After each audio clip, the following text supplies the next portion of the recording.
Hello parents Monalisa audio tips channel को आपन को बहुत बहुत स्वागत। आज भिडियो रे मु आपण मानक पई नहीं आसी हिंदू पुओ पिलांक पई 30 टी नुआ यूनिक नेम एवं अर्थ सहित भिडियो आरंभ करबा पूर्व जदि आपण माने आम चैनल रे नुआ अछंती एवं आम चैनल को लाइक एवं सब्सक्राइब कर नाहंती तेबे जल्दी आम चैनल को लाइक एवं सब्सक्राइब कर दियंतु। सब्सक्राइब करबा द्वारा नुआ नुआ नोटिफिकेशन आपण मानक पाखक पहुंची पारिबो। तो चलते डेरी न करी वीडियो को स्टार्ट करबा। प्रथम ना होची ए लेटर रो बहुत स्टाइलिश एवं मॉडर्न ना होची अनीज। अनीज अनीज रो अर्थ होची अत्यंत शुभ। आपण माने चाहिए आपनक बेबीरो ना देई पारिबे। नेक्स्ट नाम होची ए लेटर्स रो बहुत स्टाइलिश एवं मॉडर्न नाम होची आयांश। आयांश रो अर्थ होची बापा मां का अंश यूनिक नाटिए। नेक्स्ट नेम होची एज लेटर रो हर्षित। हर्षित अर्थ होची खुशी। आपण माने चाहिए आपनक बेबीर ना देई पारिबे। नेक्स्ट नाम होची सदै। सदै बहुत यूनिक एवं बहुत स्टाइलिश नाटी। आपण माने चाहिए आपनक बेबीर ना देई पारिबे। तार अर्थ होची दयाळु। नेक्स्ट नाम होची कपीस। के लेटर बहुत स्टाइलिश नाटी। तार अर्थ होची कवि मानक राजा। नेक्स्ट नाम होची एस लेटर रो बहुत स्टाइलिश एवं बहुत यूनिक नाम शुभांशु। तार अर्थ होची शुभ। तापर ना होची एस लेटर रो श्रेयांश। श्रेयांश बहुत यूनिक नाटी एवं मॉडर्न नाम। तार अर्थ होची कल्याण रो अंश। तापर ना होची हिमांशु। हिमांशु भी बहुत स्टाइलिश एवं बहुत आइकास्टिक नेम। तार अर्थ होची चंद्रमा को अंश। नेक्स्ट नाम होची ए लेटर रो बहुत स्टाइलिश एवं मॉडर्न नाम होची आयान। आयान रो अर्थ होची भगवान को उपहार। तापर बहुत स्टाइलिश नाम होची ए लेटर रो आरुष। आरुष रो अर्थ होची सूर्य को प्रथम किरण। चाहिए आपण माने आपनक बेबीर ना देई पारिबे। नेक्स्ट नाम होची शाश्वत। इस लेटर बहुत स्टाइलिश एवं मॉडर्न नाम जार अर्थ होची जहा केबे समाप्त हुए नहीं। नेक्स्ट नाम होची नव्यांश।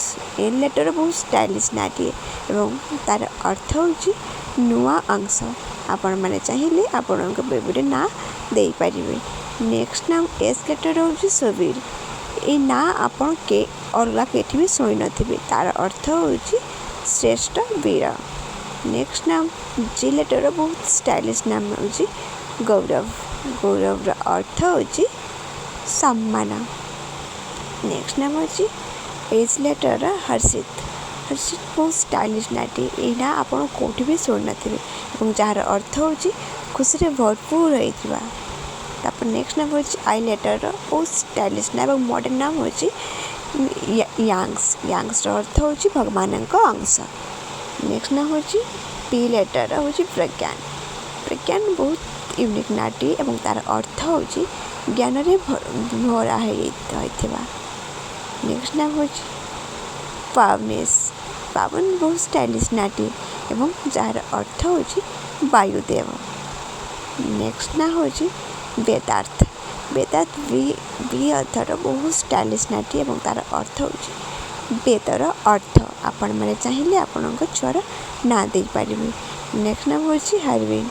एज लेटर ना बहुत यूनिक नाटी मॉडर्न नामटी। तार अर्थ होची शक्ति।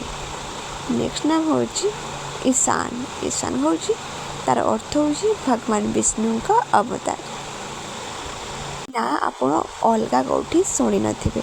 नेक्स्ट नाम होची ईशित। ये आई अक्षर रो बहुत स्टाइलिश एवं यूनिक नाम एवं जार अर्थ होची सबुठु श्रेष्ठ। नेक्स्ट नाम होची हेडविग। हेडविग रो अर्थ होची बुद्धिमान। तार बहुत स्टाइलिश एवं मॉडर्न नामटी। नेक्स्ट नाम होची आर लेटर रितम। रितम रो अर्थ होची सबु सुंदर। तार बहुत स्टाइलिश नाटी। नेक्स्ट नाम होची दिवित। दिवित डी अक्षर बहुत स्टाइलिश एवं मॉडर्न नाम जार अर्थ होची अमर। आपण माने चाहिए आपनक बेबीर ना देई पारिबे। नेक्स्ट नाम होची टी लेटर बहुत स्टाइलिश एवं यूनिक नेम तार ना होची तन्वी। तन्वी रो अर्थ होची बुद्धिमान एवं चतुर। नेक्स्ट नाम होची मानवीस। मानवीस रो अर्थ होची शक्ति। बहुत मॉडर्न नाम एवं बहुत पॉपुलर नाम फेमस नामटी। नेक्स्ट नाम हूँ श्रुतिक। श्रुतिक अर्थ हूँ चमत्कार। बहुत क्लासिकल नाम और बहुत यूनिक नाटे आपण मैंने चाहिए आपण बेबीरे ना दे पारे। नेक्स्ट नाम हूँ विराट। विराट अर्थ हूँ सबुठ महान व्यक्ति। बहुत स्टाइलिश एवं मॉडर्न नामटे। नेक्स्ट बहुत स्टाइलिश एवं मॉडर्न ना हूँ जे लेटर जयांशु। जयांशुर अर्थ हूँ विजयर अंश। Thanks for watching.